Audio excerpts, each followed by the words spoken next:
Hello, hello. It's Gabriel, and I'm back with volume 19 of this series. Should be a good one tonight. Let me just try and get this set up a little better. So, tonight we are going to be talking more about religion, and specifically about religious discernment, and kind of about what the different sources of information are out there, and what are the important things you should be thinking about as you kind of look at different religions, and basically how to avoid the false prophets, how do you avoid the deception, because that's obviously something I've been talking a lot about. So we don't really want to have just one viewpoint that we're looking at here. We're going to try to look at a variety of viewpoints. Personally, I do think Jesus was the Messiah, that he did give true prophecies, but we're not going to be talking about Jesus tonight. We're going to be talking about older topics, except Jesus did talk. He said one thing about this, which is that he beheld Lucifer as he fell like a bolt of lightning from the sky. But besides that one piece, we're mostly going to be talking about other topics. So, without further ado, volume 19. Alright. So, just to recap really quick, I don't think I need to really sell religion. I think it pretty much sells itself. Religion has been controlled by occult groups, though, like the Jesuits. It's been invoked by the Crown, and the Crown has also been associated with state forms of religion. The Jesuits and the Crown both have been influential in the printing press and determining what information is published, and specifically information about religion.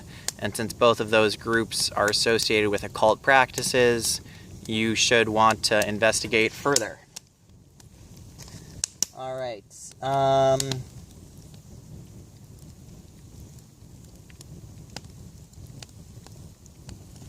So, the Crown behaves in violation of some of the religious practices that they actually advocate for. Like, for example, the Catholic Church, which is associated with many states, many heads of government bow to the Pope, and they have a statue of Moloch in front of one of the places in Rome they control. So, one of the things we talked about last time is that religion's accurate prophecy is valuable to improving the quality of life, and so that may imply that other things in the text are also beneficial and that they should be evaluated. So, what is the foundation of society? I've said it a few times: truth and justice, and that is manifested in the form of logic, law, and philosophy. They all go together. If you want to read more about that, Justin Deschamps talks a lot about that. So, truth, justice, logic, philosophy, and law.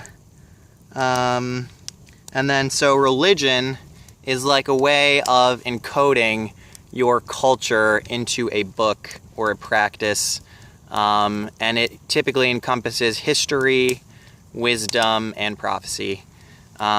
Not always prophecy, but certainly history and wisdom in a kind of a singular form. And there's different words for it other than religion. Like, there can be storytellers, there can be, elders in Native American culture. But just the idea that there are a kind of a central cultural idea about the purpose of being and the things that make life valuable. So, religion is subject to corruption. Just like all forces in all things in life, there are dark forces trying to corrupt them and make the practice less beneficial to people, because there are beings that are dark and want to suppress the light. And that's kind of a fundamental tenet to most religions. It's that life isn't just all dandy, that there are flaws in people's behavior, and different beings have different objectives, and if you don't believe that, then you certainly are not going to look into religion. But anyone who has looked into the way society operates can kind of determine that for themselves. So religion is highly subject to different factions because people are going to disagree about different prophets, different lifestyle practices, and then those disagreements are going to manifest themselves into the form of different factions, and then those factions are going to kind of bring people away from the message of most religions, which is equality and love. But at the same time, to avoid deception, sometimes it's worth compromising a little bit. And you shouldn't treat people differently based on the faction or sect of religion they practice. It's just kind of a reality that those factions occur, and that based on those factions, people tend to organize their communities and cultures around them. But that's definitely going to change very soon when we see a Great Awakening and we kind of get the truth about our history from extraterrestrial groups that are going to come down. According to most people who understand the future, that the rapture is going to be in some form assisted by extraterrestrials. It's going to happen within our lifetimes, and that there's then going to be a dramatic shift in how we all view religion, and we're not going to have these factionalizations. We're going to be more united. So religion does encompass prophecy, because one of the things about God is God doesn't want you to be misguided. God wants you to understand that the future, you are going to be held accountable. You are going to be faced with the decisions you made, and that there is a future for you after this physical vessel loses its value, or you die. So most religions do encompass prophecy, and they typically will also include some form of lunar or celestial stories, because we are from the stars. We do have celestial origins, and that's also common to most religions. So there's also cycles that are reflected in the stars, and the stars can be used to map things, to locate us in our surroundings. So all of that truth is just valuable, and it's typically part of religion, and that's just helpful in understanding kind of how you fit into the larger cosmos. There's also one aspect of religion, which is that it satisfies the law of free will. So you can't be subjugated to different forms of cruelty or slavery without consenting to it. As I said in my last video with Noam Chomsky, the media manufacturers consent. Religion does a similar thing. It's not identical, but just the idea that you may be kind of authorizing bad things to happen to you without knowing it, because of disclosures that are made to you in the form of religion. And it's one way, like I said in my last video, with Nintu, meaning Lady of the Rib, and the fact that you can go into ancient Sumer and find that, and then discern that that's not a clear or accurate description in the Torah. Kind of that kind of way of going on like a treasure hunt, or looking for the disclosures in the Torah through that kind of wordplay.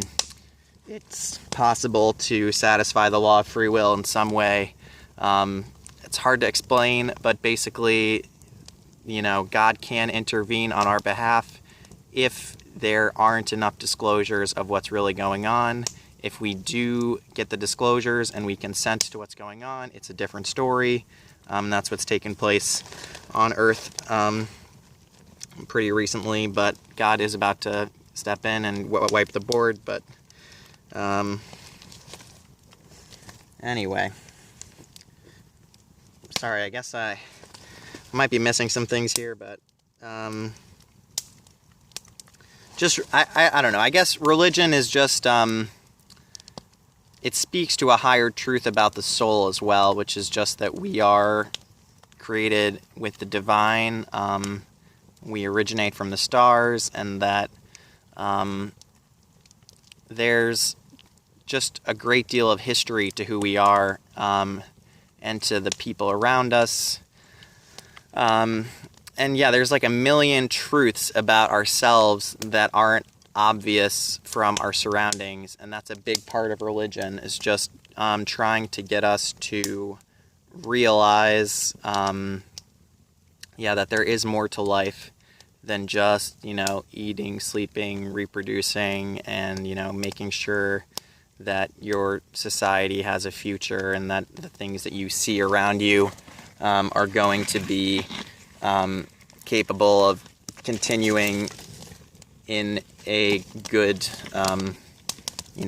capable of continuing to live in a way that would make you feel proud, basically. So it's just it's a big way of making us feel less selfish, I think. And so that's very valuable, because since there is a creator, the more that we understand that aspect of life, the more willing we are to give and to be supportive, and those are important things. So, why is religion threatening? Like, why does religion require all of these word plays and disclosures? It's because religion is inherently contrary to the narrative that we're preached by authoritarians. So dark forces want service to self. God wants us to be service to others. So we have that dichotomy, that contrast, polarity, the dark and the light, just like it says first part of Genesis or Bereshit. But inherently, authoritarians are going to try to get you to serve God less, because then you can serve them more. And also, God predicts the fall of the authoritarians in the form of before Noah, it was the Great Flood, and now it's the form of this solar flare, because after Noah, God said that he would not destroy the earth with water again. He did not say he would not destroy the earth again. He said he would not. God said that the next time it would not be with water. So, just important to recognize that. And the fact that religion and truths about religion are censored is a form of disclosure that it is that certain things are true. So, like the Book of Enoch has been censored. It's been hard to access, and that's a great way of validating it, in my view. And if you look at the Book of Enoch, it specifically refers to the end of the age. So if the hardest book to find is the one that talks about the end of the age, then there probably is a fair bit of truth to the idea that time does, our lives are influenced by celestial patterns, and as we move in as we change through celestial ages, there is a change that occurs in our life as well, or in our societies. And that is what we should all be expecting based on religion. And the censorship only further validates that idea, in my view. All right.